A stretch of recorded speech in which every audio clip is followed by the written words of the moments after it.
Hi everyone, welcome back to my channel at Christy's Food Channel. And today's video, I'm going to share on how to make the basic chiffon cake or sponge cake. So let's get started. So for our ingredients, we need 1 cup of cake flour, 1 teaspoon of baking powder, half teaspoon of salt, and 1 cup of sugar.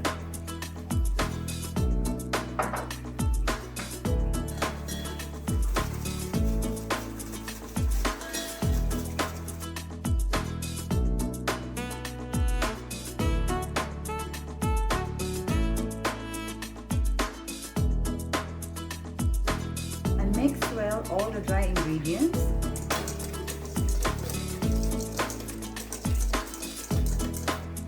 We have 6 egg yolks,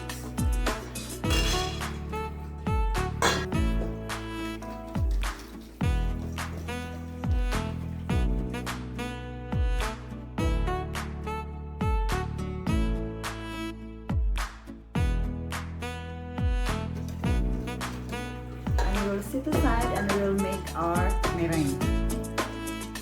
For our meringue, we need 6 egg whites, 1 teaspoon of vinegar, half cup of white sugar, and 1 teaspoon of vanilla extract.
Here's our perfect chiffon cake.